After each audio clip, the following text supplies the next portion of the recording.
welcome to this session, which is session number 3 on EV charging, so advanced solution benefiting both the users and the grid.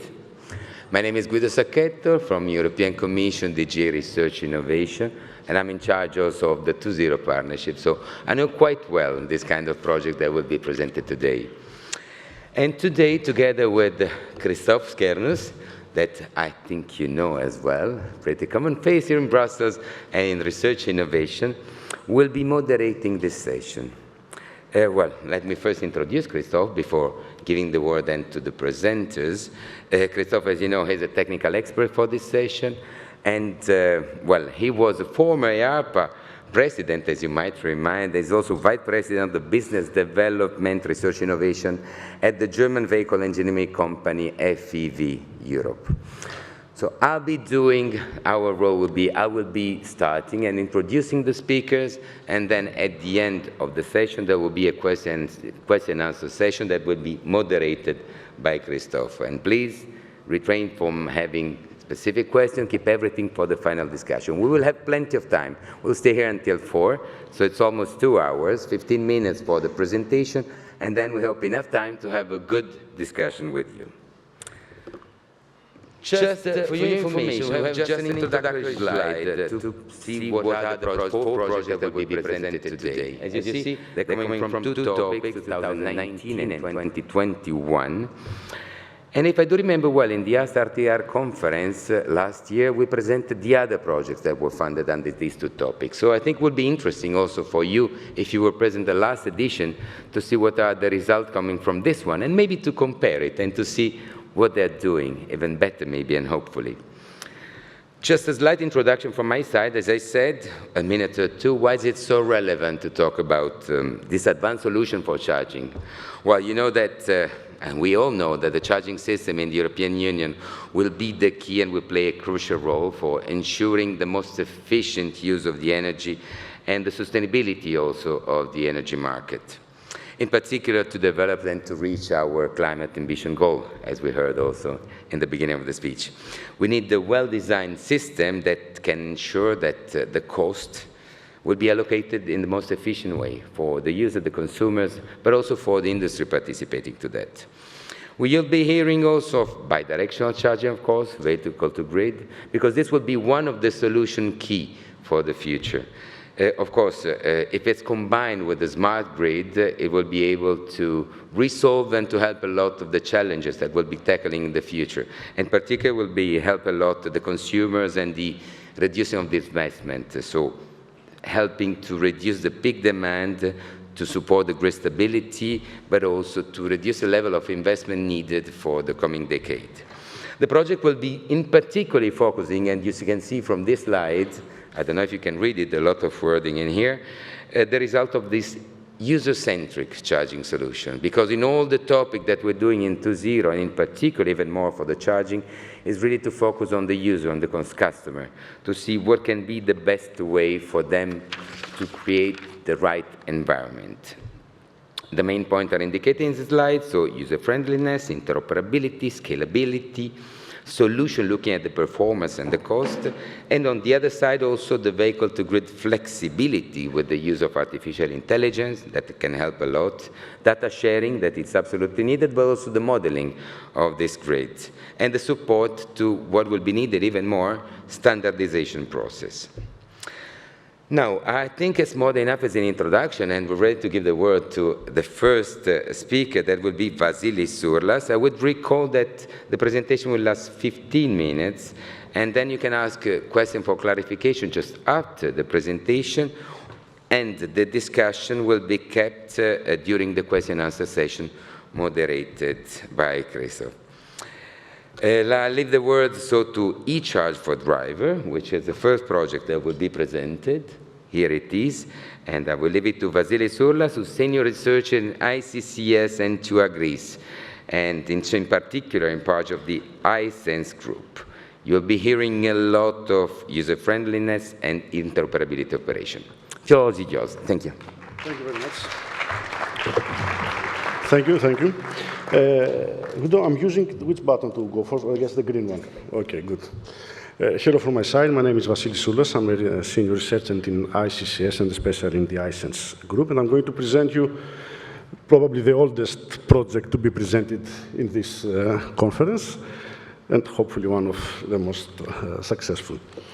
The project is the e-charge for drivers, and I'm giving you some very first details about the overall project numbers and concepts. The project, as you can see here, had its vision to work on the user needs, and substantially improve the EV charging experience within cities and between cities in peri-urban areas and long trips, with an overall target to making it better compared to the internal combustion engine vehicles. So the target was to make fast and more user-friendly the overall charging experience. If you can check in the topic, you can say that the project was under the topic of 2019. First of all, 2019 seems like a half a century ago. And even if it's not half a century, it was before the COVID impact. It was before the COVID impact, which has made significant impact in the project as well. The project was written without having in mind any COVID potentials, without having in mind the issues with deploying and performing the use cases and the user participation in this. But besides, and this had an impact actually in the execution of the project. It has an impact in the execution of the project because there were plenty of SMEs that unfortunately failed, and we had to make significant effort to minimize the overall impact in the outcome. And I think we did it successfully. Another thing about 2019 is that, as you can see later in the actual objectives of the project and in the actual, let's say, challenges that the projects had to change, might read in 2025 quite obsolete. The reason for this is that progress has been done, charging is already a reality, and now it seems that, okay, it sounds not that challenging, the challenges that you tried to solve back in 2019. I think this is something good for us, good for the research community, I suppose, because it is always, at least my mother question is, what exactly are you doing, in the research? What is the result? The result is that nowadays, the challenges and the research questions of 2019 sounds obsolete because research and deployment has done a lot of progress since then. Having said that, I'm going to the actual challenges of the projects. The main challenge was that charging was not very familiar, was not very popular back in 2008, and we wanted to make it more popular. Another thing is that there was not enough of interoperability between the chargers, and especially the chargers for smaller vehicles, LEVs, as they are known. Each manufacturer used to have its own batteries, its own charging sockets, its own charging facilities. Towards that direction, there was the well-known ISO 15118 plug-and-charge feature, which has been heavily used in the project, and all the CPOs in the projects managed to adopt it. Another thing is that chargers had to be done more comfortable to be used. If you remember, the very first chargers were user-unfriendly. They didn't even have a proper interface. And it was one of the key, let's say, targets of the project overall. Another thing that it was not foreseen back then is that the extended use of EVs, and especially the charging of the EVs when you charge them at home, is the impact that might have in the grid itself. So you need also to take into consideration this, especially in the peak hours when everybody gets back from the work and they have to plug the chargers. And one major issue, which I think has not been solved even yet, is the idea of combining charging and parking so that you can book a location, charge your vehicle, which usually never happens, especially in southern countries, or let's say specifically in Greece. When you find a spot, you plug your charger and you never leave the parking location. So this has to be done.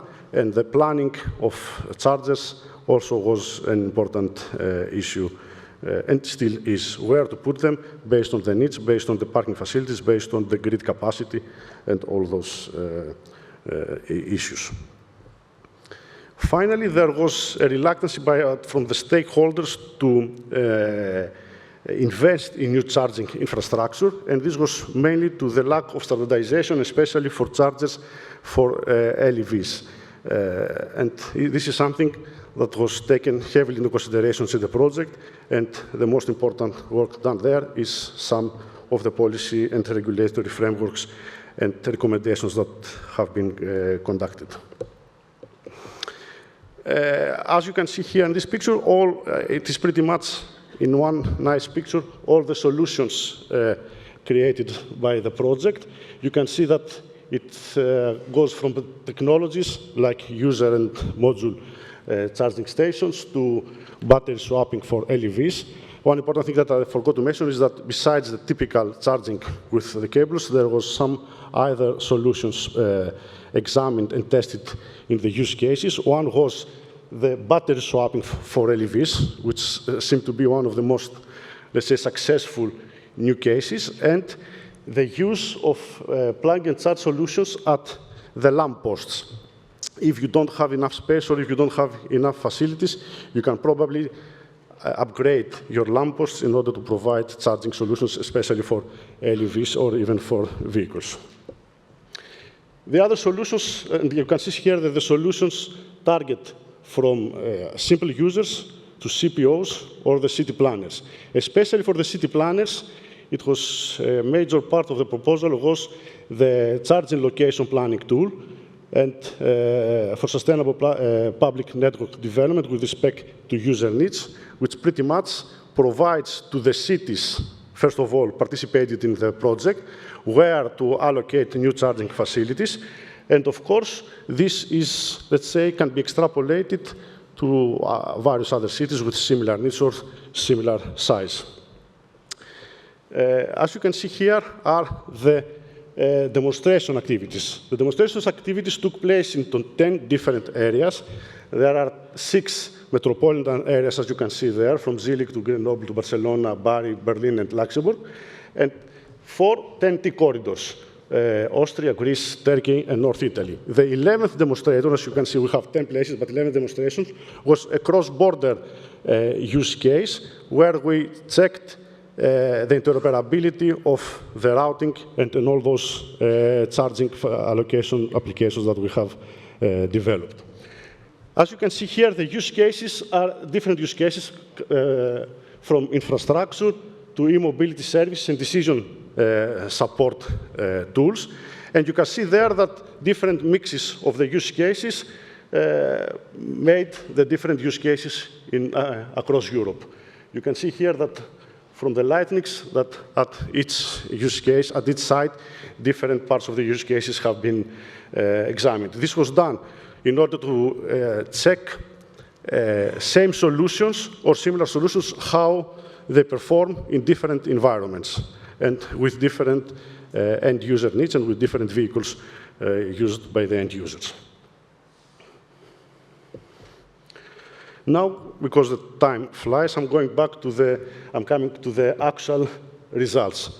First and foremost, the most important part was to study the user habits, perceptions, preferences, and concerns before, during, and after the execution of the use cases. The before part, which happened just before the COVID, were very impressive. We had more than 5,000 participants from all over the sites stating, let's say, the know-how of charging, electromobility, and all those stuff. And then, during and after, we examined their, let's say, their ideas and how they perceive electromobility. As I will show later, the results are quite sufficient, but there is also some difference between cities which already had enough resources and enough infrastructure related to electromobility and charging compared to other countries which was not that familiar. The end users were not that familiar about electromobility.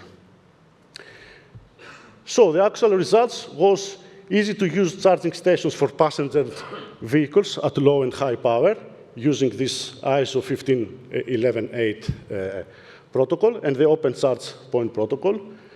We also have showcased easy-to-use low-power DC charging stations for passenger vehicles, easy-to-use low-power DC charging stations for light electric vehicles, like bicycles and this kind of size of vehicles. And of course, they examined and showcased other user-friendly charging solutions like battery swapping or lamp post charging. A nice use case was also the fact of the mobile charging service, which can be used to charge bicycles or whatever when an event happens and a larger concentration of electric vehicles has to be deployed there. Another significant result was the interoperable enhanced service for the users and the ISO 15180 that has been facilitated by all the CPOs in the project. Also, IDIADA, one of the partners, developed verification EV emulators to perform conformance testing of this ISO. And there was also a development of open source ISO available on the GitHub of the project to facilitate and accelerate plug-and charge deployment. We have also demonstrated, as I mentioned, and also in the cross-border use case, the interoperable electromobility service, like the route planner, the booking services, smart charging services, to provide users with enhanced information before and after charging. This is, as you can imagine, extremely important when you have to use your vehicle from one country to the other and you need to charge it there. Finally, the demonstrations took place in 11 areas, as I mentioned, the 6 metropolitan, the 4 10T corridors, and the cross-border one. Finally, the societal results, the impact in the society was, first of all, to develop this location planning tool in order to deploy new charging infrastructures and other charging options according to the user needs, and to develop market models and proposed guidelines for investors and authorities, as well as recommendations for legal and regulatory harmonization. These are, let's say, 2 of the most important deliverables that you can find in a few days when the final review ends on the site of the project, and of course later on in the course itself. Now, and because I'm running out of time, it's only 2 minutes before the end of the presentation, the longer impact, and based on the results from the surveys and the questionnaires, there was an online survey that ranked from 2020 up to 2024, so that we can get feedback before, during, and after the demonstrations, is that pretty much we had around 50% of increase in the know-how and in the acceptance of the different EVs and charging solutions provided by the project. As you can see there in the smaller comment is that especially there was significant, let's say, deviations in the early adopters. As you can see there, the results vary across from different demonstration areas. There was 21% increase because charging at electromobility or facilitating charging in dense urban areas is not that well established in Greece, up to, let's say, 70% in Austria, which seems that electromobility and charging is more well advanced deployed. The legal gaps that slowed down the infrastructure expansion and proposed solution, there was a semi-directive interview with 26 stakeholders in a group to facilitate this gap. And, of course, to improve the interoperability of vehicle to charge and transit infrastructure communications, there is a handbook for the deployment of ISO 15120 as a result of the project. There is also this GitHub solution where new users or new SMEs can use it in order to play around with this new standard. And this is pretty much. Just, I have 35 seconds before closing. Well, the most important, the most impressive result was with the battery swapping scenario, which seems to be quite a nice idea, especially from the stakeholders and end users. But the problem comes from the fact that it's not standardized. So each manufacturer uses its own sockets or its own batteries or different sizes of batteries. So I think a next step is to make it a little bit more standardized there, use the same sockets, use the same backgestures. The least, let's say, successful use case, just to say all the information, is the lamppost charging, which unfortunately it's not very straightforward or economically to upgrade, let's say, the current lampposts into chargers. It's pretty much the same cost or the same work to install new ones. So it sounds promising, but it has still not economically viable, I suppose. So thank you. This is a chart for drivers. You can find more information either by sending us an emails or to the webpage.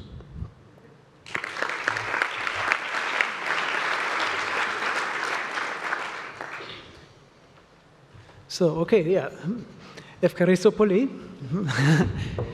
Thank you very much for the nice presentation and well on time. Is there need for immediate clarification? Otherwise, I would refer questions and, to the Q&A session after the fourth presentation. So I don't see any. Then I hand over to you, Guido. Oh, no. Okay, if it's not the case, then we can directly pass to our second speaker, presenting the project. Okay, it's already there. There is it correct? Flow? Yes, okay, perfect. So it's flexible energy system leveraging the optimal integration of EV deployment wave. And it's a pleasure to have us Josh Eichmann, who's group leader for energy system integration in the Catalonia Institute for Energy Research. Eric, I think you all know it. As said, 15 minutes, they will start in a few. You have even 1 minute more, I guess, because it's been a little bit less than what expected. And then please, the floor is yours. Thank you.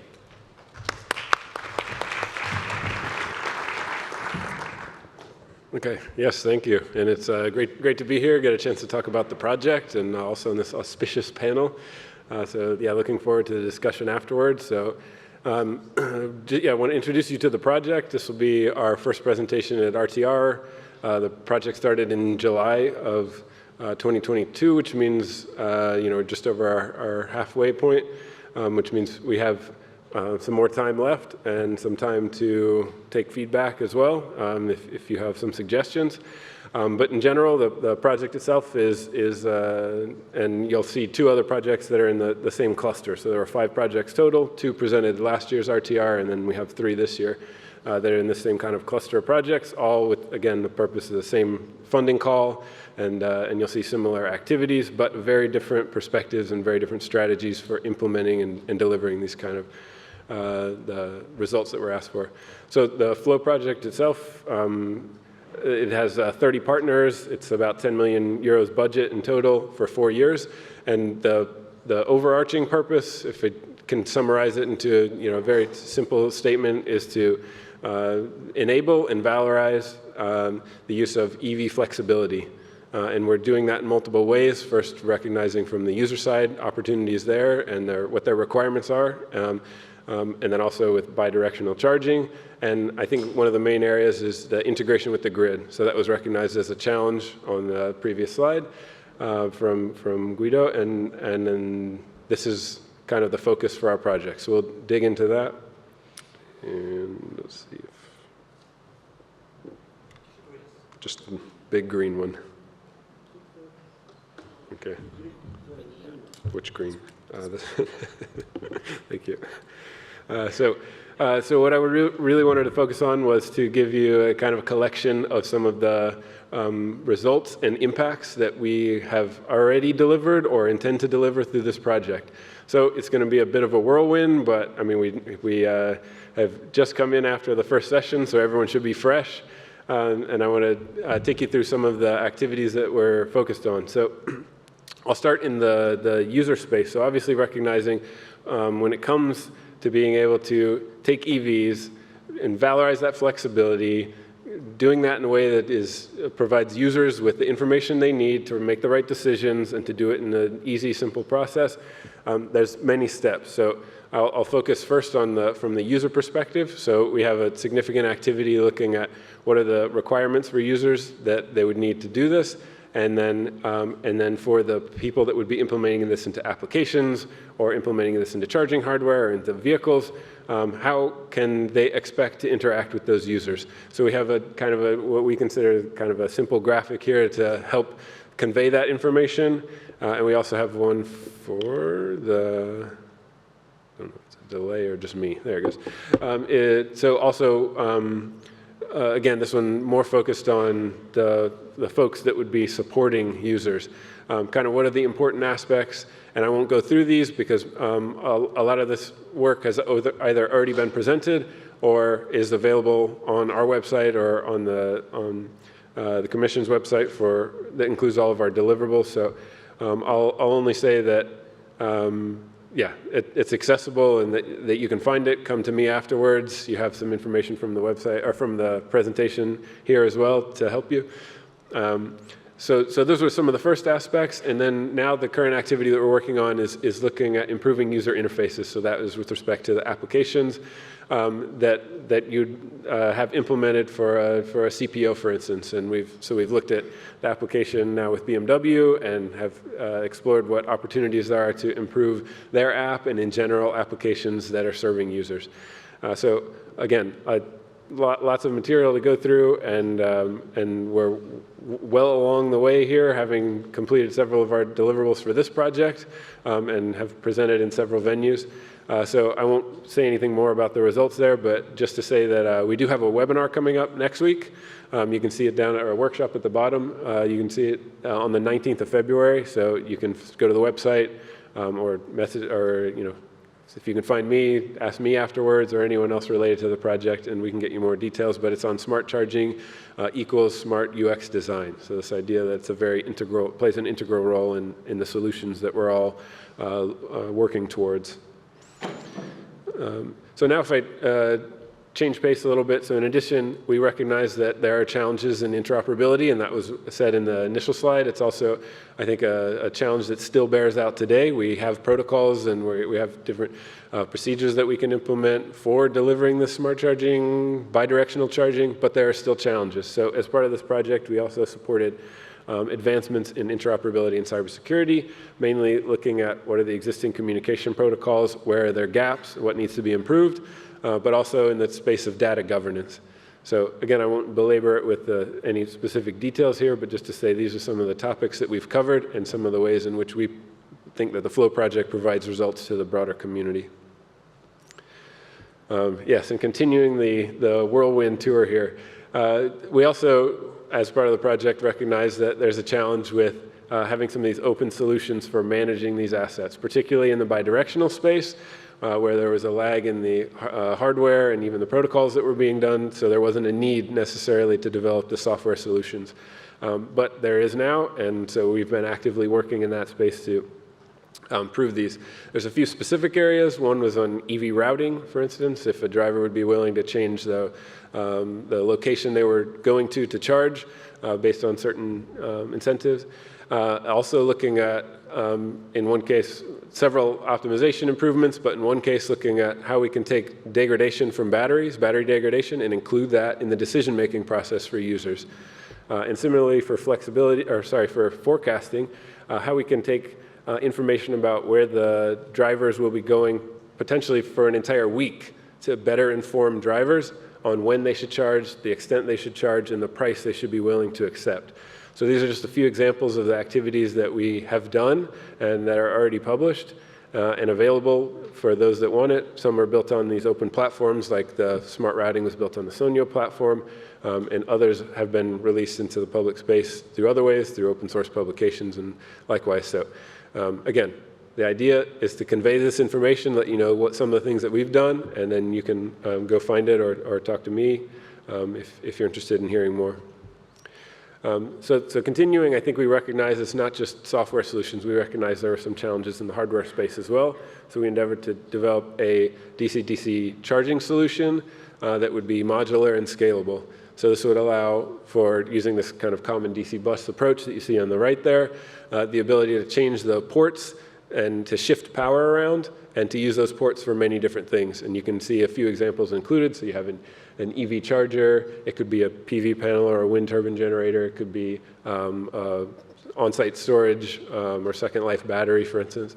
So it can be anything on the downstream side, and then this system allows it all to work together. So that system has been assembled and has been tested, and then now it'll move to Eaton's testbed in Prague, who's a partner on this project, for further validation.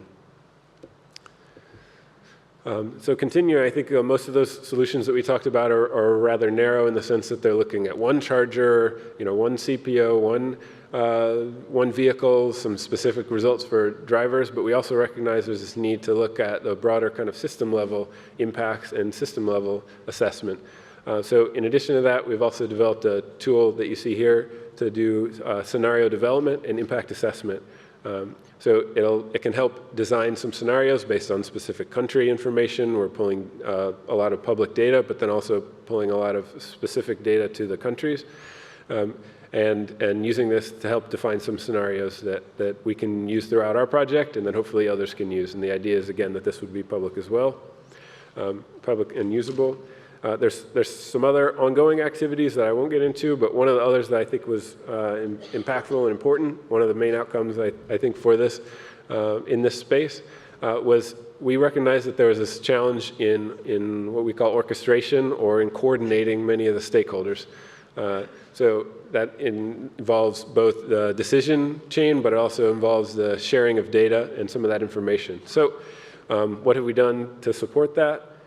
We've developed this system that you see here. It's built on the data connectors that allows for secure information sharing between these partners. And in this case, we're thinking it would go from flexibility service provider, would allow you to get connected into a DSO or TSO's platform to provide that flexibility to those entities. Again, I said that was one of the main focuses, was how do we do this kind of grid interaction, vehicle grid integration, and this is one of the vehicles that we're using to deliver that. And so that part has been developed. Now we're moving into our demonstration phases. I think I can go to the next slide.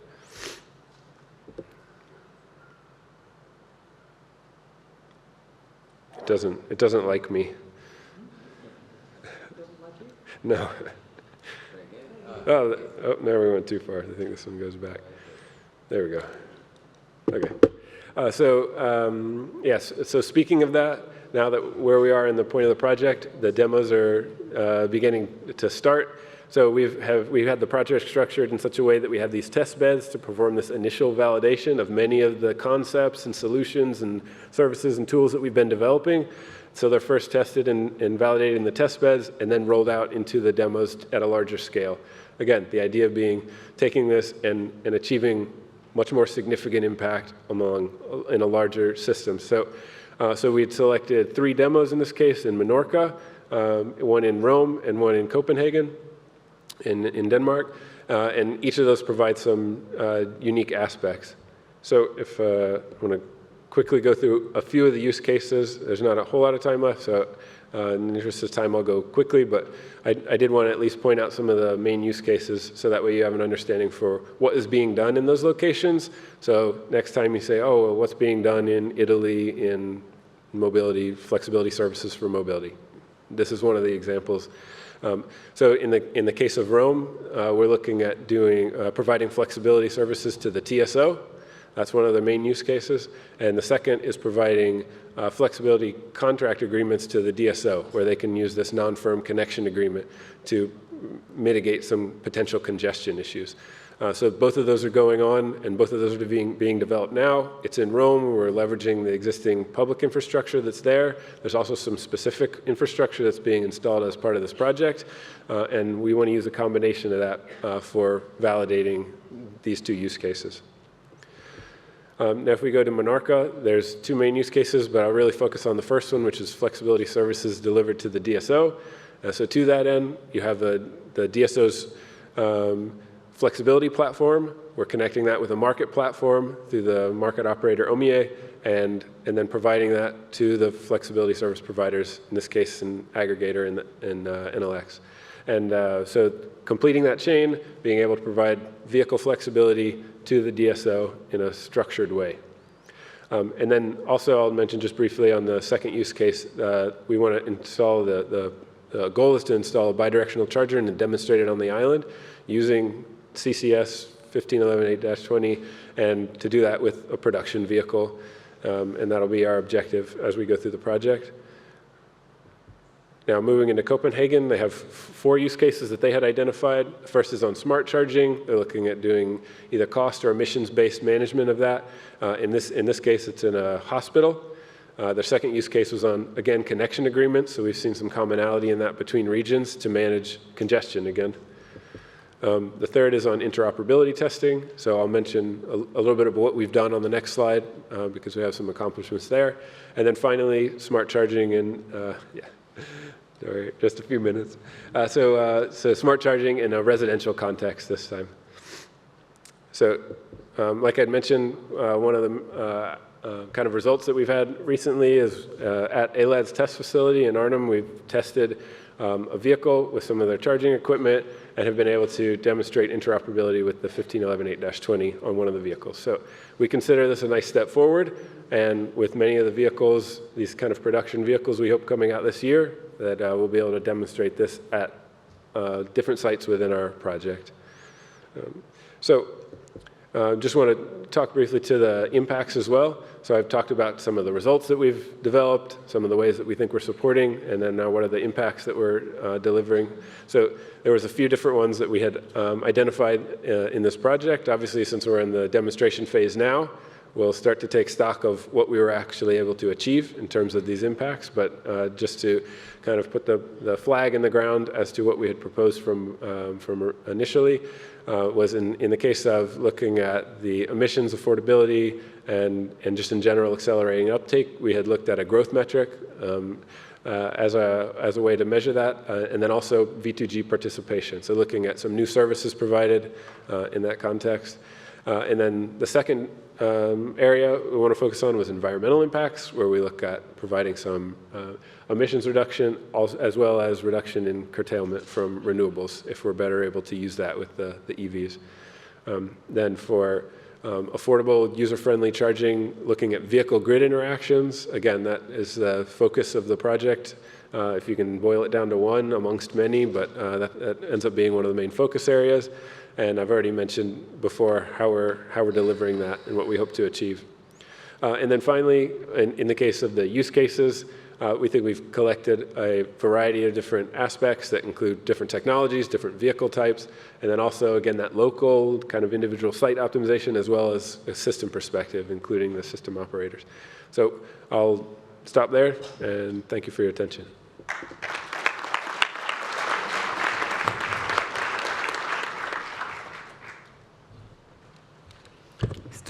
Too tall for me.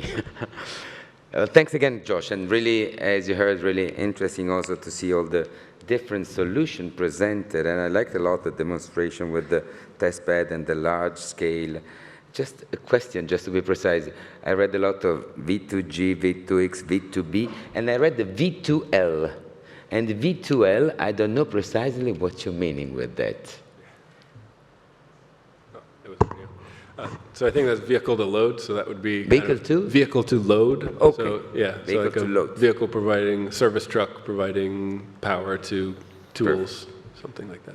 Thanks for the precision. And really interesting also to hear about the validation and quantification for the result. Thanks again. Again, if you have any specific question on to clarification, this is the moment. Otherwise, keep your question as we're doing for the question and answer session at the end. We can go to the third presentation, we'll say now, so it's perfect. It's XL Connect, still the same topic as Flow, and also the next one, which will be Drive 2X, large-scale system approach for advanced charging solution. It's a pleasure to have Aloy Steiner here, co-team leader for innovative energy management and comfort system at Virtual Vehicle Research. Floor is yours. Thank you.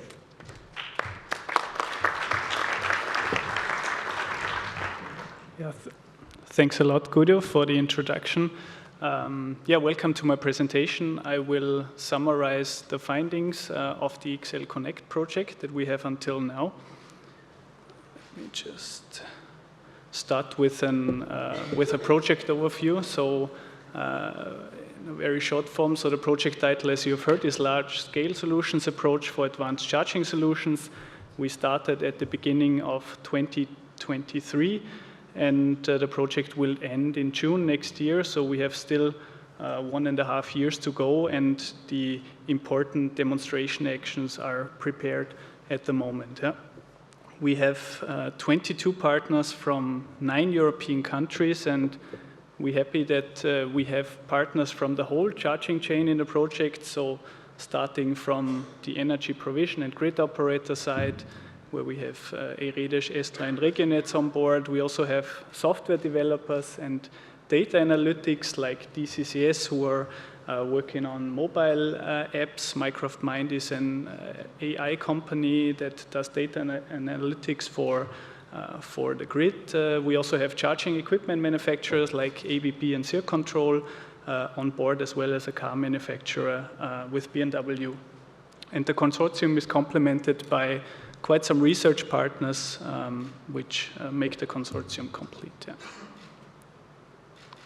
So let's have a look at our project objectives. So the first objective is to develop optimal smart charging technologies.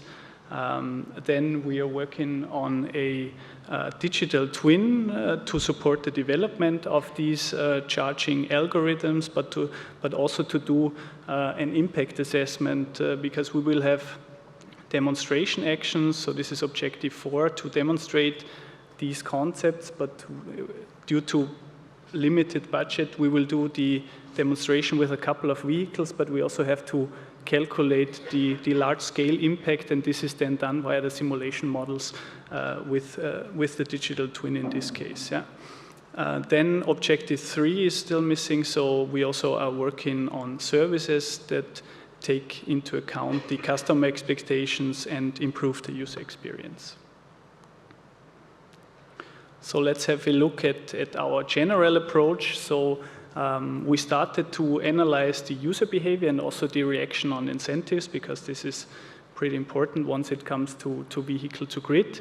On the other side, we did an analysis of the energy system and the grid. So where are the bottlenecks and where do we expect to have problems in the future?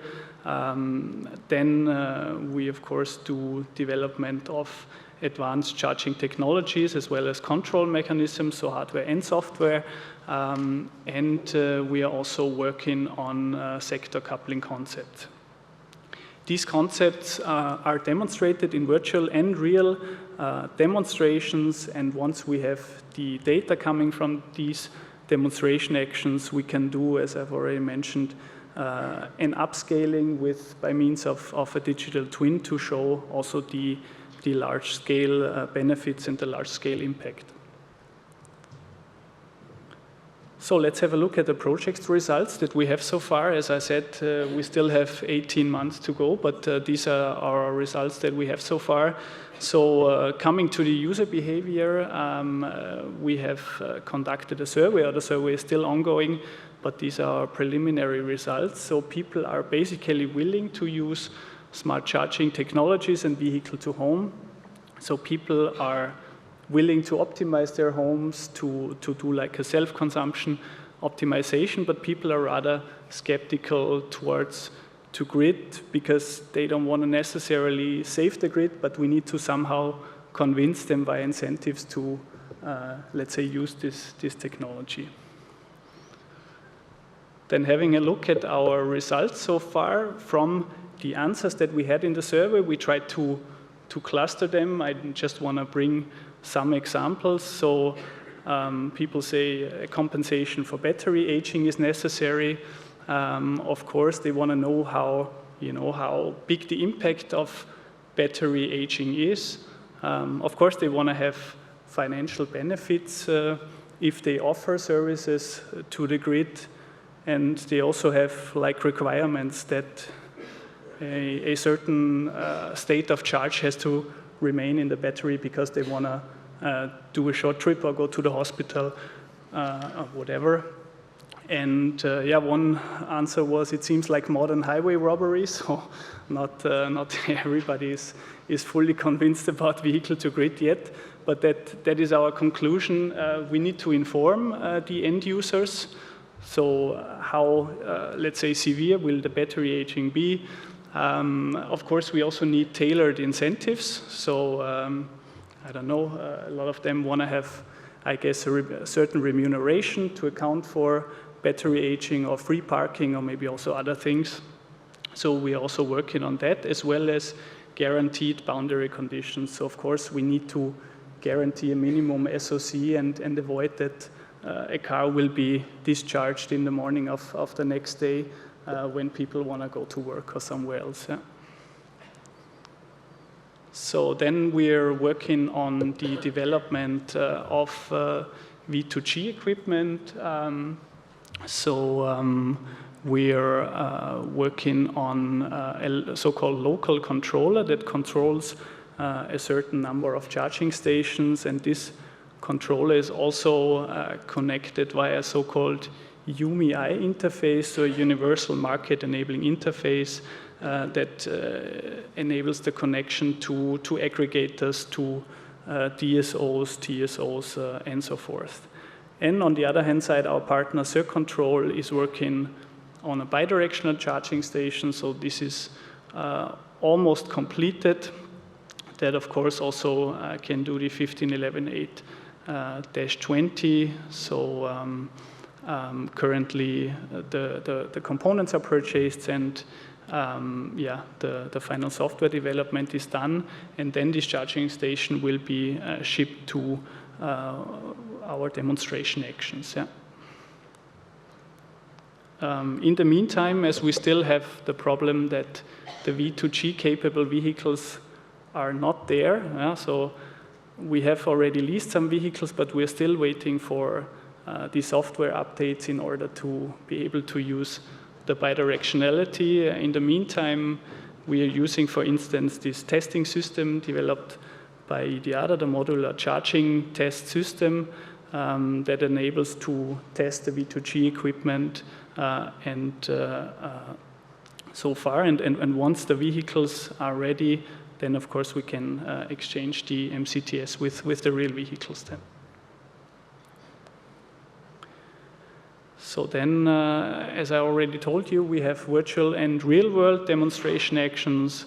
One virtual demonstration action is the so-called Neumann use case. This is an industry plant in Austria. They have quite some power plants. They have a hydropower plant, a big PV installation, as you can see on the picture, as well as they are also considering to buy a wind turbine.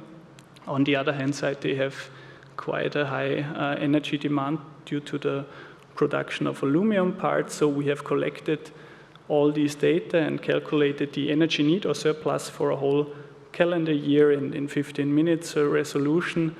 And then we have, let's say, developed an energy management system controller that then distributes the energy. On the one hand side, we have a vehicle-to-building solution as an alternative to a battery storage.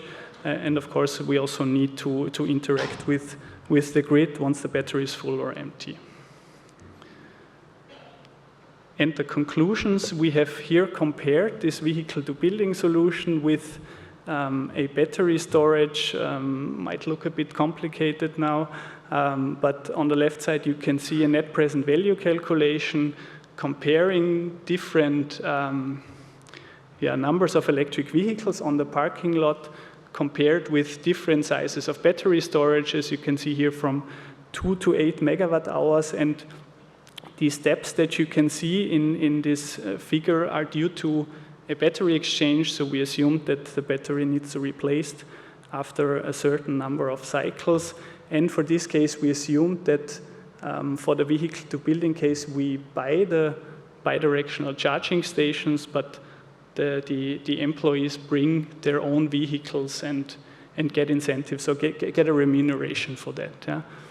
And on the right side, you can see a comparison of self-sufficiency rate, self-consumption rate, and also the payback period. So you can see that the results are pretty similar between the vehicles and the battery storage, but the payback period of the vehicle to building case is a little bit low. In general, we have payback periods between 8 and 11 years, which is, I would say, rather too long for companies to invest, but we can at least see that the vehicles could be a potential alternative to battery storages. So to summarize these conclusions, so we have assumed that the employees use their private cars, and the investment costs of the vehicle to building use case are the bidirectional charging stations and the energy management system. And the difference, as this is lower than the battery storage, than the cost of the battery storage, we have 200 to 400 euros per employees per year to be able to motivate them. Yeah.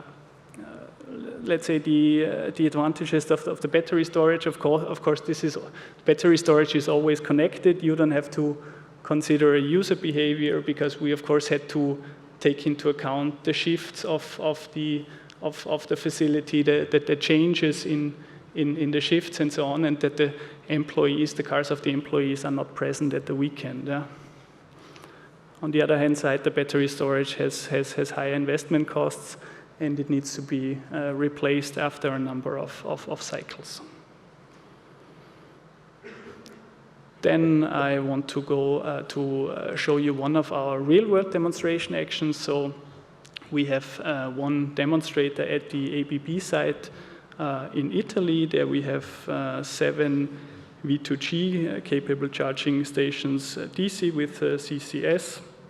We have 3 AC wall boxes, and we also have a fast charger that can be used for heavy-duty vehicles. In terms of the electric vehicles, we have a vehicle emulator that is used at the moment, and as soon as the software updates arrive, which we hope that this will happen in quarter 2 or 3 this year, then of course we will do investigations also with the V2G capable vehicles. We have an AC microgrid here, and we're trying different things like the PV optimization, peak shaving, also smart charging strategies for the electric vehicle charging infrastructure, and also islanding operations, so operation without grid connection.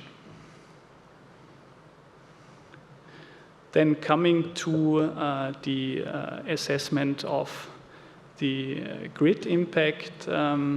So this is at least the methodology that we have for the grid impact. We don't have the final numbers yet, but we start with a grid clustering analysis. So how does a typical grid look like? Okay, yellow card, I got it. Then, of course, we also do an assessment of the network exploration regimes. So how will the grid evolve? Which reinforcements are already planned? And then, of course, we have like assumptions for how will the electric vehicle fleet develop and so on. And then we can do an impact assessment out of that. So how will the grid develop? How will the electric vehicles develop and the charging infrastructure?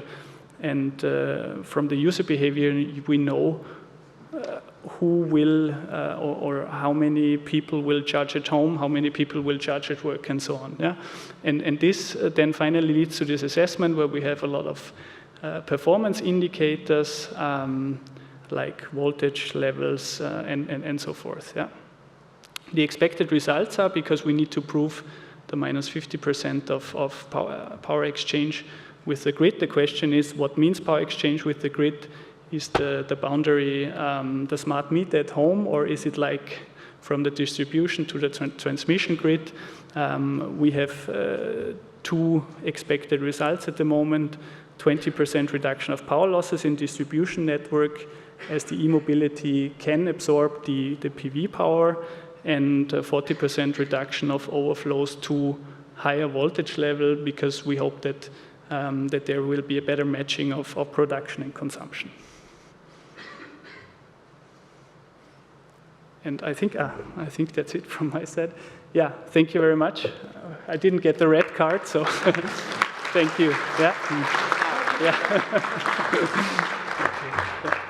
Perfect timing, yeah. perfect timing, and thanks again. Any requests for clarification right now? Something really interesting from my point of view to hear in particular. I was interested in the user behavior, so the analysis. And we learned a lot that we know that we need to inform and to give incentive to also to have the vehicle to grid working even better. I like the virtual demo and also the real demo, so we can see where we can get all the benefits. We can ask a question later for the question and answer session. Okay, we can go on and proceed with our last speaker, Gonzalo's. It will be the project Drive to X. It's already there, perfect. So delivering renewal and innovation to mass vehicle electrification enabled by V2X vehicle. Everything technologies. Gonzalo Mendes, it's a pleasure to have you here. And, well, he's a postdoctoral researcher at the Laboratory of Electronics of Electricity Markets and Power System of LUT University of Finland. Gonzalo, the floor is yours, please. Thank you.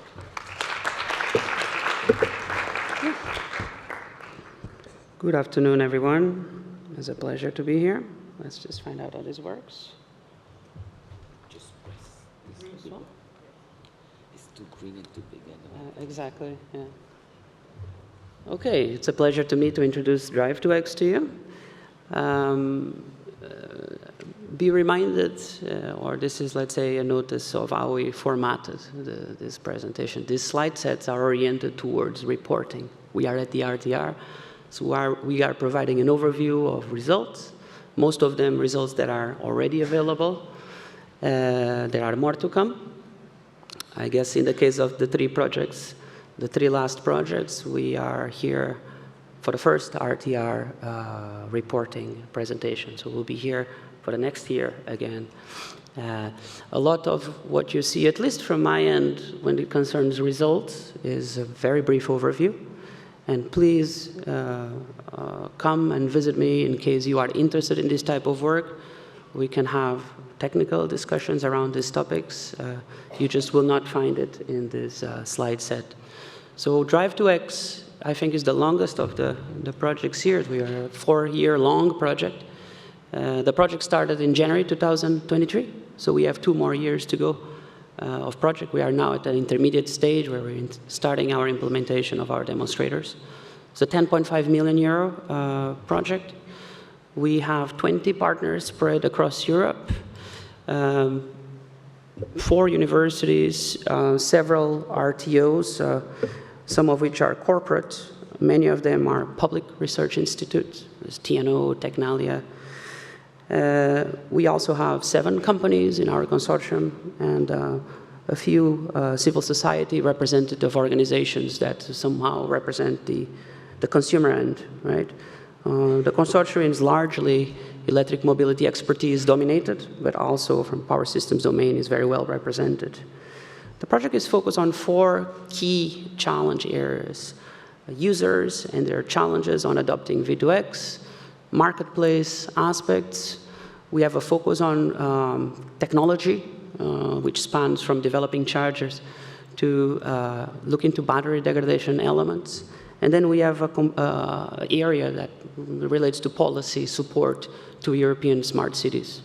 This is quite ambitious for any project. We have a very wide scope, 6 major objectives, right? So the project is quite ambitious. On the first objective, we look at awareness and understanding of V2X and its role in the future energy transition. This has been hailed as one of the key barriers. There's very little understanding of what bidirectional EV charging is, or V2X, or the associated concepts such as the V2L, including in the technical community. Even among experts, sometimes there's some disagreement of what certain things mean. So this is about smart charging, right?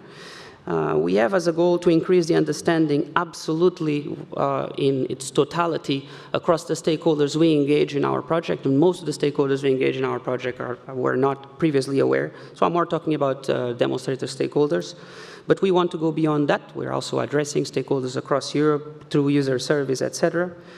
We want to develop 10 or more than 10, we develop already more than 10 cross-sectoral visions where it is clear what the role of V2X will be between 2030 and 2050. And once again, please note this is very reporting oriented. This was the goal of our funding call, of course. We also look into user journey, user experience, user interaction, and user friendliness in their interaction with the charging infrastructure. So we want to make sure that we identify and we validate what are the real determinants of V2X adoption, the determinants of this of adoption of these technologies and how users engage. You can only find out what this is by researching with people, with human subjects, right? Demonstrate a total reduction in battery aging of 25% and EV owner cost reduction of 20% through implementation of aging-aware battery degradation optimization, smart charging control. Our third goal is to develop a marketplace for V2X flexibility. Please note we focus in distribution systems in our project, so we're not so focused on the TSO kind of services, which have been further tested, and they are a little bit more well-tested than the distribution element, which is mostly energy service-oriented, less than power-based. We wanted to demonstrate an implemented open architecture. It's machine learning-based for a V2X flexibility marketplace, and we're implementing different tools to do so. Develop and validate up to 15 business models on V2X. And developed smart charging algorithms for each one of the V2X charging scenarios. So this involves buildings, interactions with the grid, involves the homes. The project is looking into all those use cases, which I will show you in just a second. Developing technologies on V2X, so demonstrate, these are the chargers that we develop in our project, more than 30 lower cost charges that are optimized for the interaction through refining of interface, optimized for interaction with the users. Deploy at least 3 energy management V2X integrations. So this is when we deal with buildings, we have to jointly optimize with the energy management of the building. Contribute to at least 10 international standardization organizations and 10 international standards and 3 major standardization organizations. Then on our 5th goal, we look into the benefits and the impacts on the grid, right? In the energy grid and markets. So we're simulating more than 10 grid integration scenarios, working also on understanding the impact on the TSO-DSO coordination. Then, mostly through simulation testing, we are understanding what role can V2X play in increasing the share of renewables across the grid and also reducing CO2 emissions through that. Oh, goodness. Apologies. It's because I'm reading from the phone since I can't read from there. 35 minutes. No, thank you. Thank you. So the last goal is on scale up. So here we are working with the cities. We're trying to define what does it mean for the user, what will the mobile citizen of 2050 be, how will they interact with this kind of technology. Then we are implementing and testing with some of our test cities modeling methodologies to develop scenarios for V2X implementation and also to roll out technologies. Then we are producing 5 policy briefs, so this is on policy recommendation work with the cities. Then we are supporting the cities on, once again, rollout through policy development, so we're going to test that in Amsterdam, who's one of our partners. And then access of repositories by the materials that we put out. So this is on results. So one of our key results, one of our initial results is a set of 8 replicable use cases that I believe for the first time have been described in the electric mobility systems architecture. This is an architecture that is based on the SGAM, on the smart grids framework. It's a very, very detailed architecture. From the technical point of view, it relies on the interactions between different technical layers, which include the technical functions, include the business interactions between stakeholders. It integrates also the hardware configuration for each use case, also the interfaces for communication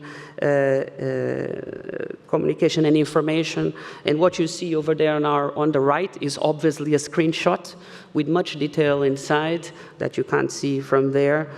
But use case by use case, we have developed a very comprehensive piece of work. I believe this was the first time this architecture, this framework was applied to bidirectional EV charging. And to give you a quick overview of our use cases and our demos, our use case is linked to vehicle to building, and we here look into short to medium term operations, smart charging operations. Always we look into optimizing the energy management of the facility. Most of these two cases are on, let's say, public access facilities. They are mostly with public buildings that are access to the public, even though we're inside a building. We're testing this in the UK, in the Isle of Wight, where we're working with hotels, in the city of Amsterdam, in the Amsterdam Arena. A second use case has to do with long-term smart charging operations. You could think of that would be, in our case, we are testing this in an airport, right? So we're talking about those users that stay, that leave their vehicle parked for a week. How can we optimize the management of the facility by using this kind of flexibility source? In Budapest, in Hungary, we're testing vehicle-to-home operations, obviously for different types of goals, for tariff management, renewable energy, integration, maximization. We have different demos where we're testing vehicle-to-grid. In the Isle of Wight, in Maia, in Porto, and in Italy too. Often they are, we're using the V2G here more for energy balancing perspective. So I'll try to manage some issues with curtailment of renewable energy. What could be the role V2X could play in reducing the curtailment in localized distribution networks, small distribution networks? But we also have a frequency regulation use case in Porto. And the last one is looking into V2G in a more private setting, in a localized distribution network. So this is a microgrid setting. What role could V2G play in the balancing of this system? Now I'm going to guide you through some quick results. We have just concluded a European survey on smart charging and V2X user experience. It's concluded. It's likely to have been the biggest, or at least one of the biggest that has been done to date. It included over 3,000 respondents. We are now analyzing the results, and you will very soon see a public deliverable that will publish the detailed analysis on these outcomes. We cover 10 European cities, 5 countries, and I want you to remain, I would like you to keep linked, forget the term, sorry, please have a look at our website. In the next couple of months, you will see detailed results on this. So this is the kind of information that the users have been inquired on. Their smart charging preferences, state of charge preferences, for example, some of the things we discussed here on the compensation that users expect from these kinds of services. For us, very important in our project, their satisfaction on the interaction with the technology, how you input the information on the charger, what you get from it, how quick and straightforward the interaction is. The use and their inclinations towards adoption, because many of the users we inquire, they don't yet even have an EV, so we have to tailor our questions to accommodate those. Their motivations and drivers, what makes them make those, that adoption, all of those very important for us. I wanted to tell you that in our project, this is not the only way in which we inquire users, but there are several stages, including in our demos, we have inquired users already. And in our model, in our project, we use these social determinants to impact, to affect how we develop our technologies, such as, I have already addressed it a couple times, the way we design the interfaces of our chargers, right? Another result is a data set of realistic smart EV charging load curves. Josh just mentioned that they were also working on this with Elad. We did it through one of our laboratories, of our partners. And the reason why we do this is because a lot of the studies on V2X these days use artificial load curves. They are simulated, they're not real. And we wanted to produce more accurate results, so we have leased a range of vehicles, I think 8 or 10 or something like that. And we have produced our own realistic curves under different settings and under different stress conditions. And we are going to use those realistic curves in order to then engage in simulation of impacts on the grid at a very large scale beyond our demos. Oh, yes, sorry that this keeps happening again, but I think I mentioned everything. So that's what you see there is one curve that was as a bidirectional EV charging curve that was measured on the lab. We have also developed smart charging algorithms. I think most of the projects are working on that. These algorithms, we've developed them for the different applications, including sub-use cases of our demonstrators. I'm not going to go through that, but this is, of course, a key element of the V2X operation. This is how we control, based on determined criteria, the charging schedule of the algorithm. And I wanted to let you know that while they have been developed, we are still working right now on the implementation of the algorithms onto the CPO platforms that will then be implemented in the demos. We have also very fresh results on EV battery degradation. 2.0 had asked us to talk about digital twins. We are, in fact, using very high fidelity digital twins of batteries with very accurate degradation models that are physical models. The disadvantage of those models is that they take a long time to run. So we currently only have three months of degradation results, but we already published a deliverable. This work is absolutely critical. We're trying to demystify the understanding of battery degradation, and I think you know that by now most results are indicating that we largely overestimated the degradation of the battery during this kind of services. So we can't really state much while we have preliminary results, but I think it's safe to say that V2X is not a key factor in increasing dramatically the degradation of the battery. And what you see there is already tests for different kinds of services that you can produce with V2X or without V2X for a baseline for comparison. Feel free to come and ask me about this. I have concluded on the results. It was also asked that we address collaboration, so we have established, together with our colleagues from the different projects, we have established a cluster. The Commission asked us to do so, and it's in fact been very active. We have established 4 working groups, one ACDC, the ACDC debate on smart charging, on the consumer perspective, business models, and battery degradation. We are leading the battery degradation working group. Our colleagues from Flow and Excel Connect are leading other working groups, and we have several activities which we are working on, and we also have a pending application for a policy session at the European Sustainable Energy Unit. Well, yeah, we're finished. This is what we've seen. We are currently at the demonstration stage, so it's that blue area that you see there. We have much more to go, and on the long-term impact of the project, if I can read, I will read to you in just 1 minute. This eyesight is terrible, guys. So on the summarize, and then we can go down. Don't worry, we're finished. So on the first wider impact, we want to validate our methodologies to develop V2X in more than 10 cities, the reference policy framework on more than 5 cities, and try to simulate at least greenhouse gas emissions reduction at 40%. On the user acceptance wider impact, we want to increase the understanding of V2X concepts beyond what the project has achieved in 50%, so this is goals towards 2030.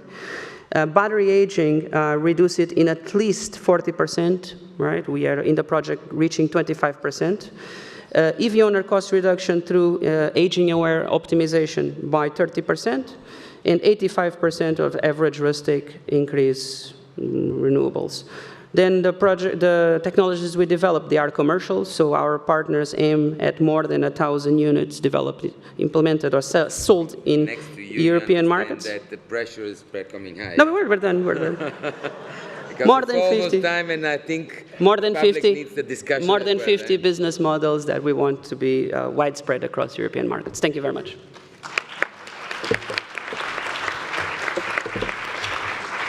Thank you again, Gonzalo, and sorry for pushing you, but you know, this is really the time for the discussion, and I think you deserve to have a proper discussion and to ask all the questions that you feel. Christof, up to you now, and I'll be happy to run around with the microphone in my hands for anyone who has some questions. Okay, yeah, so thanks to all presenters for delivering their stories here and their success stories. So we have seen projects from still from Horizon 2020 with Vasilis, and from Horizon Europe from the same core then with the other three presenters. It's all about integrating electric vehicles in the grid, and yeah, the floor is open for questions. Yes, please state your name and affiliation and wait for the microphone to be delivered.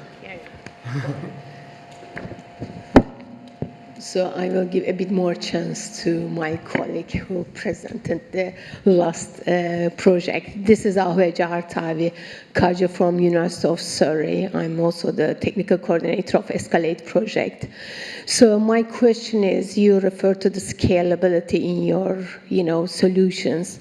How does this scalability is, proposed as a solution, and how does it going to be validated?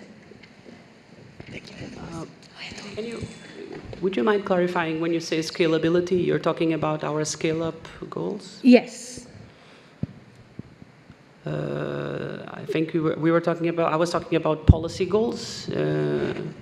It's about scale-up, so what we are doing, we're using we have a comprehensive methodology to devise the rollout in cities. And we are also simulating in the laboratory, or will be simulating after our demonstrators. What we learn in our demonstrators, we will model for large quantities, right, for large number of chargers. I don't know if you noticed that we have 30-something chargers we're developing in our project. All the projects on V2X are challenged by this problem, right? We are testing in a small scale, and then we have to use modeling approaches for the scale-up, right? In our case, for example, we have a V2B case where we're modeling in the airport a handful of chargers. We want to understand, and of course that will be an invisible, a negligible impact on the energy management facility of a large facility such as an airport. But we want to understand, what if we have 100, 200, 300 vehicles doing this kind of operation in 5 years from now? What will be the impact? So we are learning from the demonstrators and updating certain models, such as our battery degradation model is improving across the project. It will be further refined all the way to the end of the project.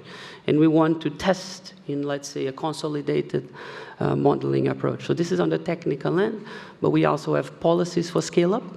The policy tools for scale-up.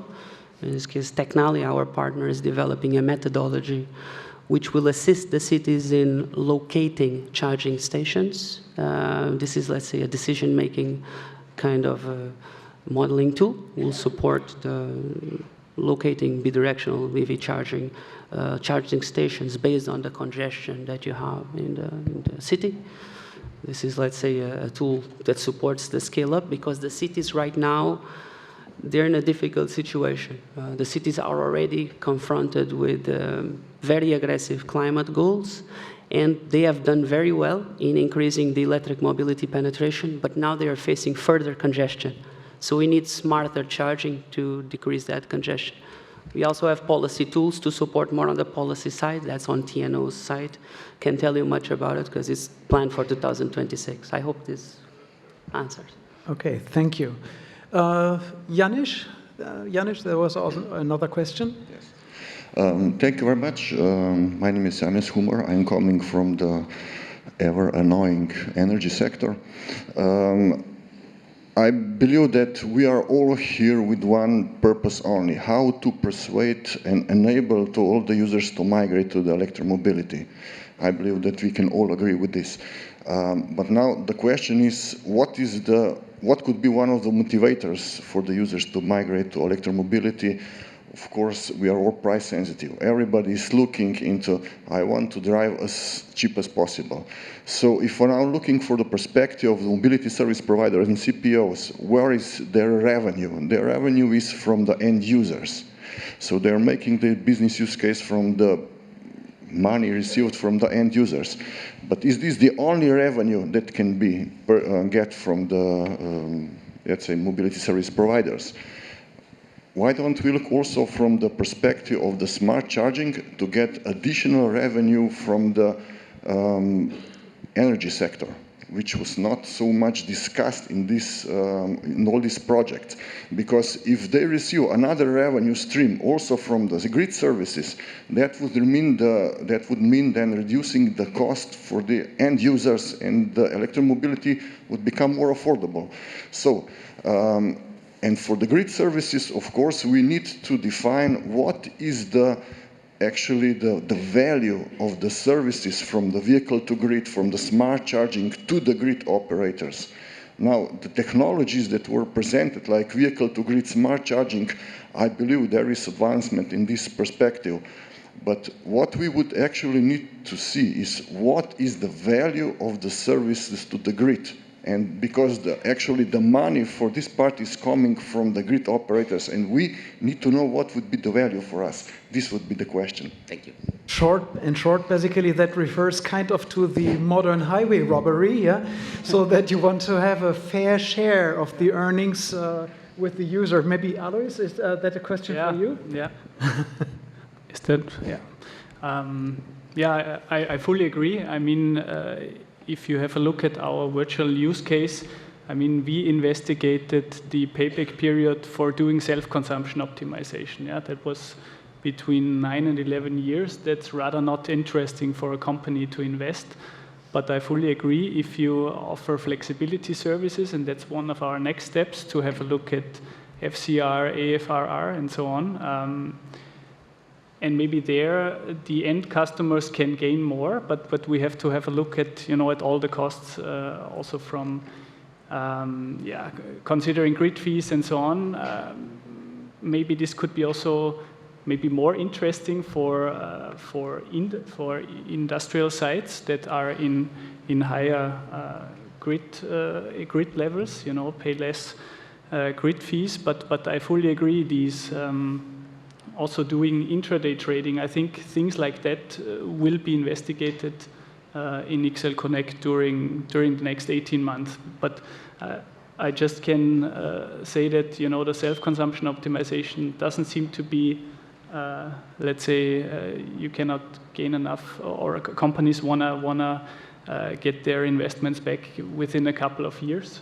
So we need, of course, to have a look at other services, and we also need to speak with aggregators, because I guess they also wanna have their share, and then we have to see what will still be left for the end customer, because they also need to invest in a bidirectional charging station, where the costs are still extremely high. You know, even if you have savings of, let's say, 200 to 400 euros, what we have calculated before. But if you need to invest in a bidirectional wall box that costs 5,000 euros, then the calculation gets difficult. But we will have a look at these things and hopefully find a solution where also the end customer can at least gain something. Yeah, because incentives, I guess, are needed. Yeah, because. And I don't know, I also expect that these costs for flexibility will get higher. I mean, the costs for grid reinforcement will increase, I guess. So I would assume that also these gains with the flexibility services will increase. But there we would also need, we can only take like figures from like the past calendar year. Yeah, we can use these figures also for tariffs and so on, but we don't know what will be in 5 or 10 years. Yeah, because at the moment yeah. Mm-hmm. Tell me where. Thank you. I don't know. Yeah, just if I can add. I'm not sure if that answers your question. No? Just briefly. So yeah, you had mentioned that several of the services. I think we're also looking at, in addition to the TSO level services, DSO level, like a local flexibility market, which can be implemented in many ways. And I think there's still a lot of learnings to be had there.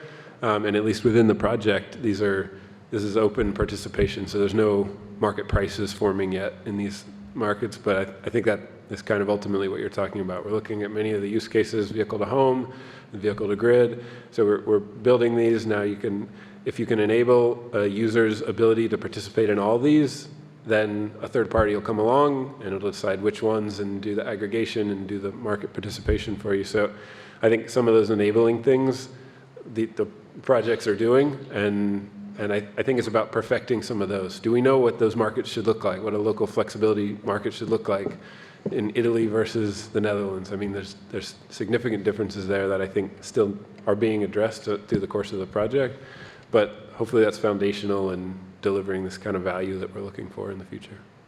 Can I comment too? Am I allowed, Chair? Yeah.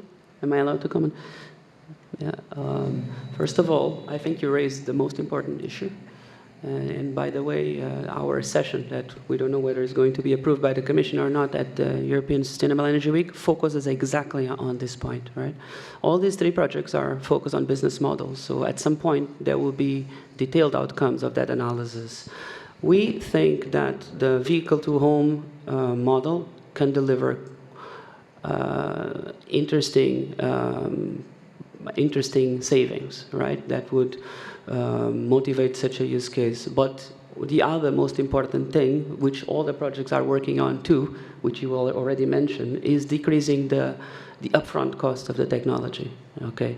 And that's what will really support these savings to make a big difference in the bill of the customer and motivate the financial part. We are testing on the DSO side, but we are testing it for the DSO flexibility benefit. What will be the value for that? Of course, the DSO has costs with having to solve that issue in other traditional ways, but this is very regulation oriented. We have some cases, for example, we have some cases in some countries where there is no marketplace, no regulated marketplace for small-scale flexibility provision. It's not even monetized. Sometimes it's a mandatory service that has no monetary incentive towards it. So it's, of course, depending on the markets. But we are implementing tools to do so, a DSO dashboard. We are implementing a bid kind of system where operates as a platform. There are also very mature developments in the UK, for example, where small-scale flexibility with mobility with vehicle-to-home has been practiced. So these outcomes will come in the near future, but right now, I think vehicle-to-home is the profitable case. Yeah. Okay, thanks. Other questions? Yes, up there. Oh. Okay, so I think there are three. Thank you. Yeah, that's in this paradox here. Thank you very much.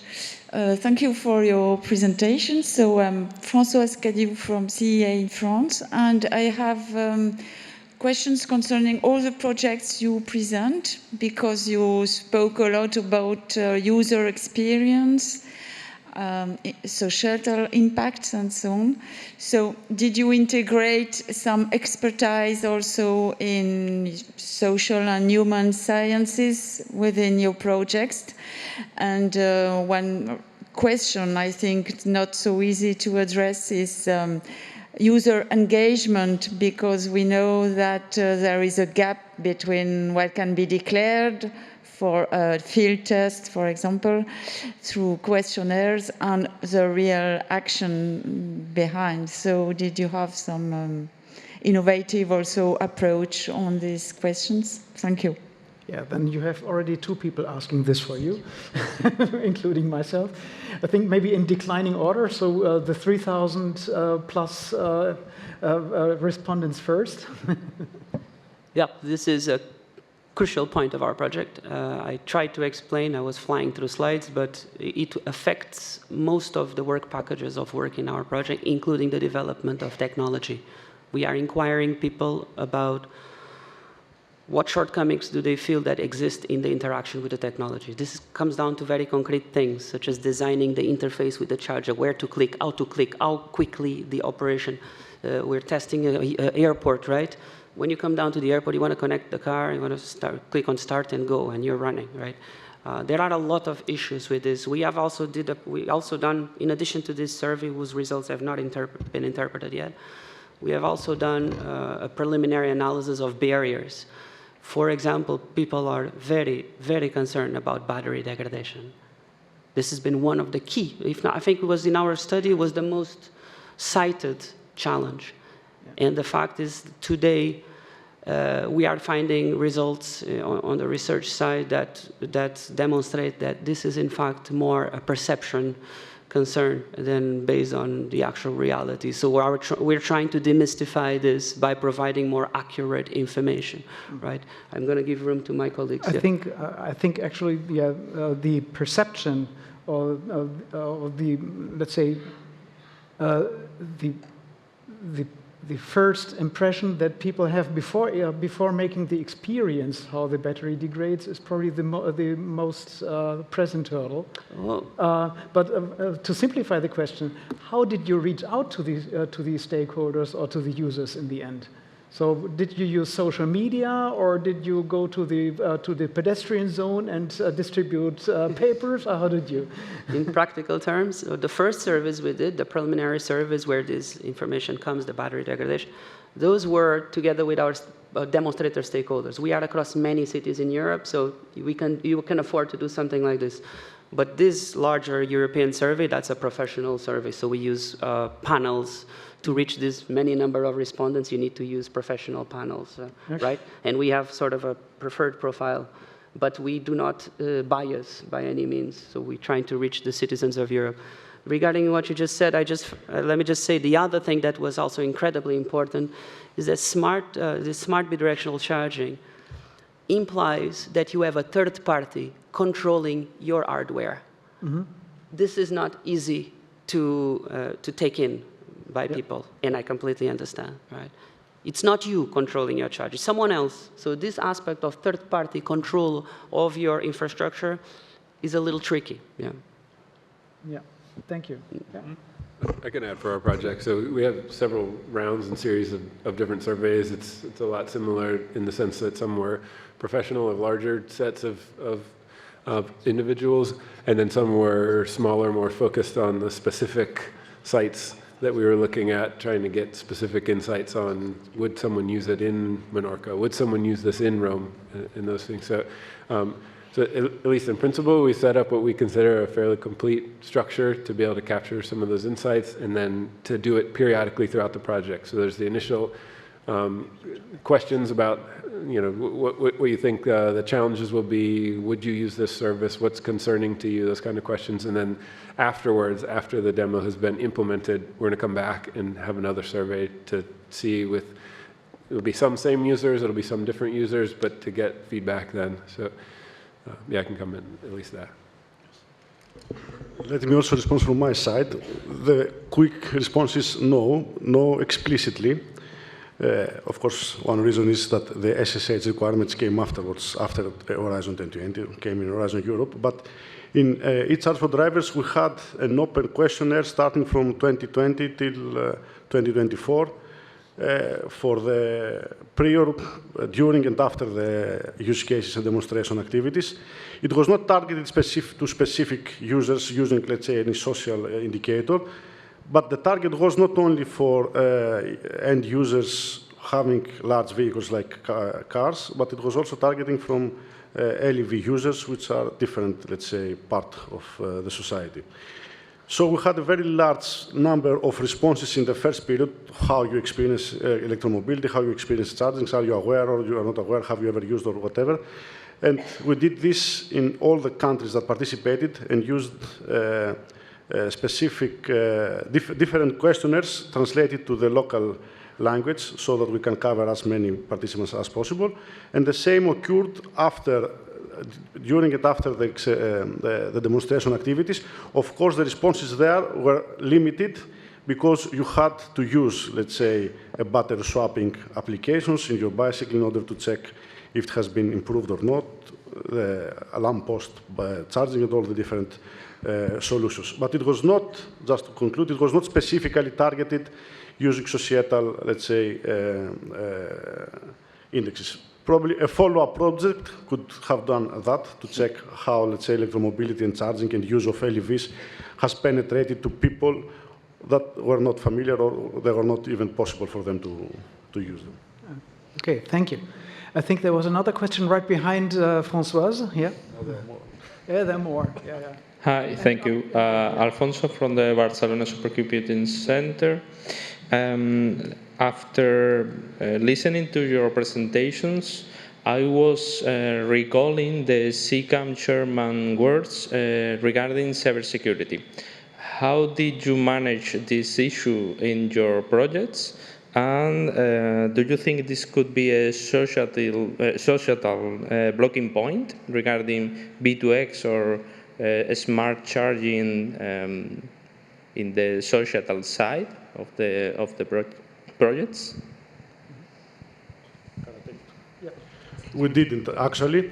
Cybersecurity, I mean, there's actually a call for proposals for the September call about cybersecurity and smart charging and all this charging. It depends on the level of how you can see it. If the cybersecurity is on the communication part and the use of the eyes or how they communicate, you probably rely this cybersecurity part to the entity that transfers the message. If it's 5G or 4G, you leave this to the mobile network operator. Of course, there are different cybersecurity issues if you delve into this, from the data, from the registrations for the threat partners that, let's say, says who you are. But in our project, because it was mainly targeted to use user experience in order to increase the penetration of electromobility, it was not targeted per se.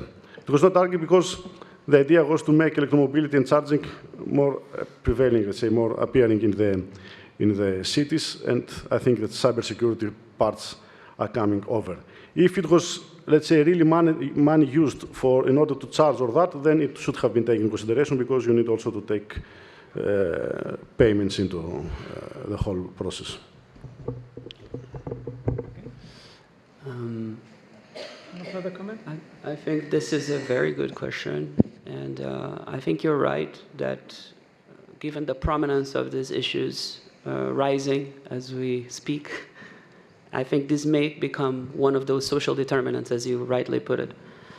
I'm not sure whether any of our projects addresses this as importantly as it should be. Our marketplace infrastructure is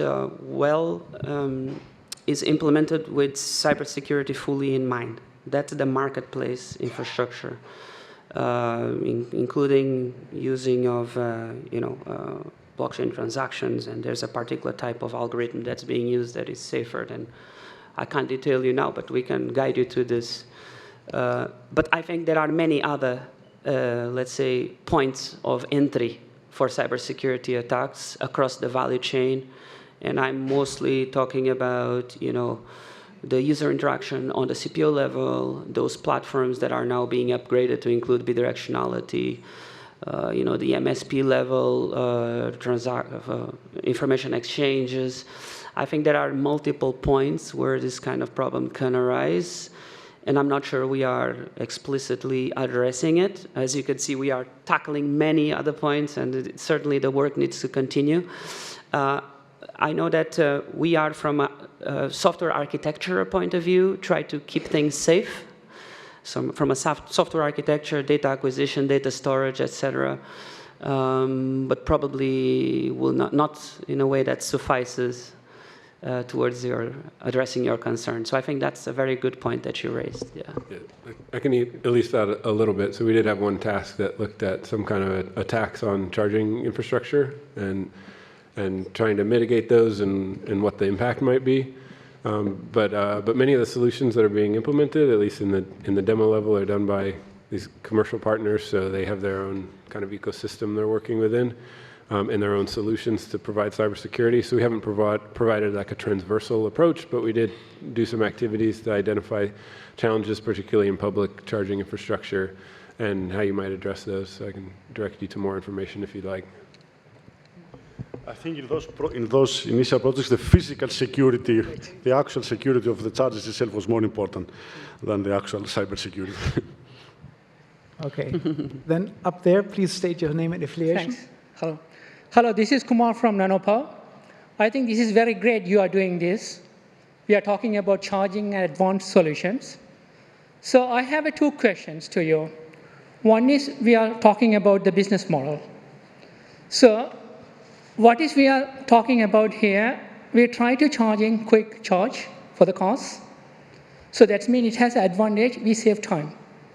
But the disadvantage is it's producing a lot of heats. When you quick charge comes. It's also cost because of degradation and other things comes.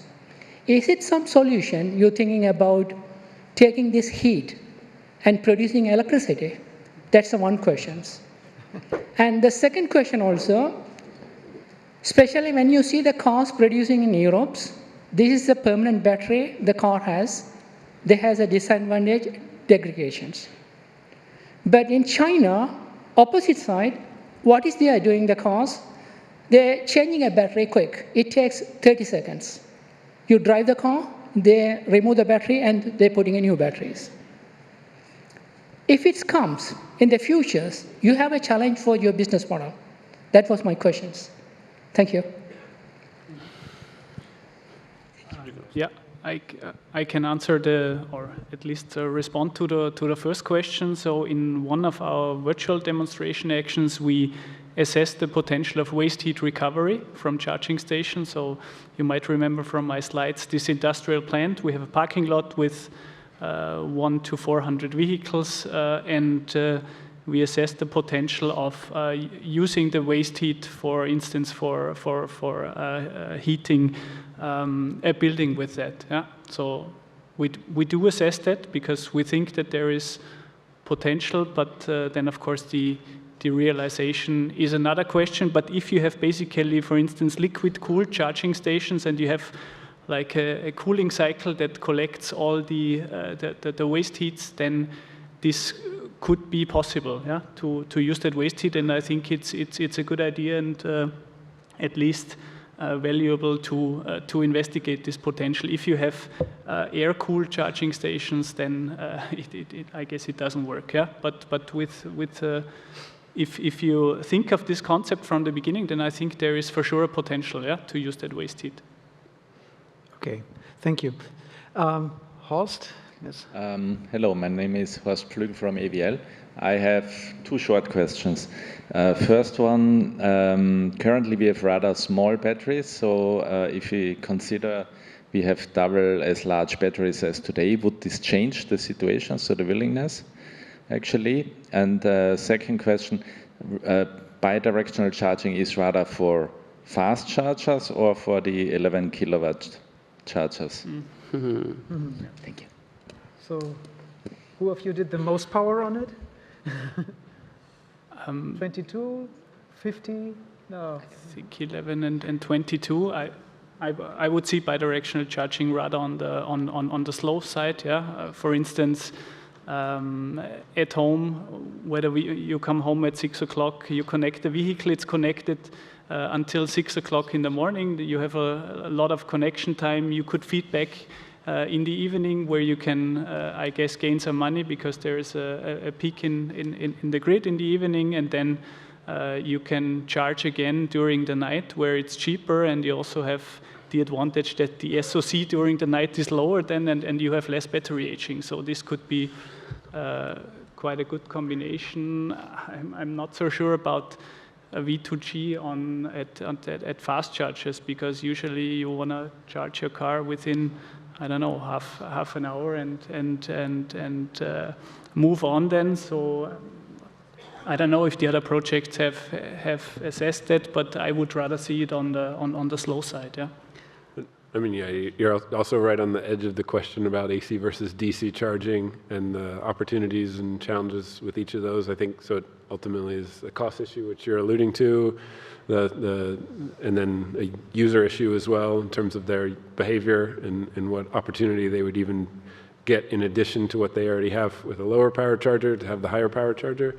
So I think the projects are in the process of addressing some of those questions. There was specific requests to look at AC versus DC and to come up with some more comparisons and to start to create storylines there to see where we're at. So I think some of that is in process. I think our initial understanding, and just from the cost point of view, is again focus on the low power charging. Depends on the manufacturer. If it's already embedded, you can have the AC for very low cost, but DC offers you potentially additional options, right, and additional power range that the AC wouldn't. So, yeah, it's I still think there's a challenge.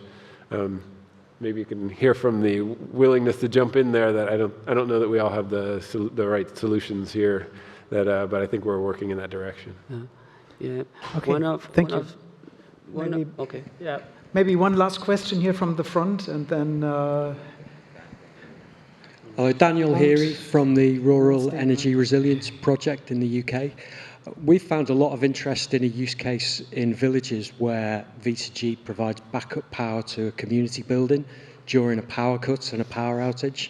And people feel really passionately about this. It's because they hate it when they have no electricity, what we all do. Have you found that during any of your research that you've done with user groups? Have you looked at this as a use case? And also, the electricity companies love it. They're paying us to offer this service. Have you come across that with the grid companies in your areas that you've surveyed? Unfortunately, we do not have a backup use case, but in my opinion, it's a no-brainer. It's definitely a good use case. Many people looked at it. We are not testing it, and perhaps the reason why we're not testing is because we know it would work. I'll be glad to speak to you further about this. Yeah. Okay, Uros, one very last question before we go to the coffee break.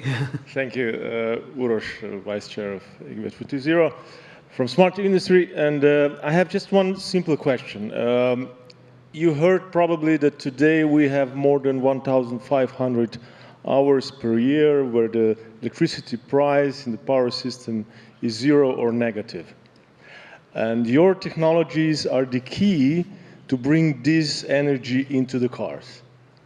So I haven't heard any one of you talking about it, because this is a much better SSH case than the grids should help, the cars should help the grids and such stories. So what do you say about it? Did you check this with the user? Did you go into investigation of this, or are you waiting for this to be done in the future? Thank you.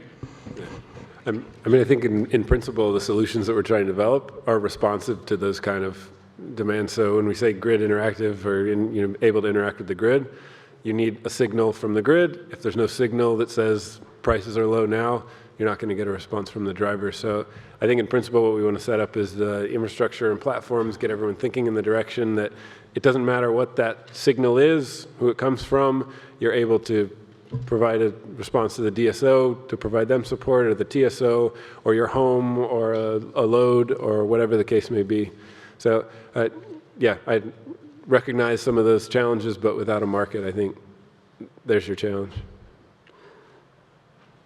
We are testing it at scale, or we will be doing so, and we'll be glad to exchange with you further on this. I think that's the ultimate goal of all the projects. That's what the Commission has challenged us, right? To advance the technology in order to facilitate that at a wider level. We are increasing quite significantly, quite substantially, the penetration of renewable energy.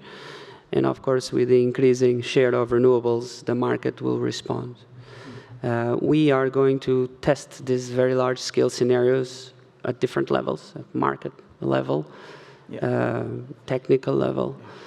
We have not started it yet, as I mentioned earlier. But we will do that in several grid archetypes that we have developed for several countries.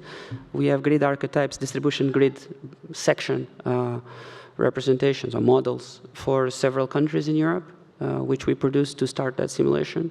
And we also developed EV charging load curves. And we are going to take our use cases to the limit, test limit situations, and try to understand both benefits and impacts. This will take place only in 2026. Yeah. And Uros, your question basically closes the Q&A loop here, because it also really reflects a point where a business model is present for the TSOs, to benefit from bidirectional charging or from smart charging, because for sure the energy producers also save on carbon dioxide penalties, as long as we still have a partly fossil energy sector. And so that's a business case for them. It's a business case for the TSOs not to sell the energy at negative prices to foreign countries, where maybe pump storages are filled and then more money is earned when the water runs down again. And so, yeah, it's a win-win situation for many of us in this case, yeah. So with this, yeah, thank you for all staying here up to the last minute before the coffee break. I don't want to be the man between you and the coffee any longer. And so we have a 30 minutes coffee break here, and then again 3 very interesting parallel sessions thereafter. Thank you for being here. Thanks for sure also to the Commission and to the partnerships enabling this conference here, and to the presenters for very interesting contributions. Thanks. Thank you.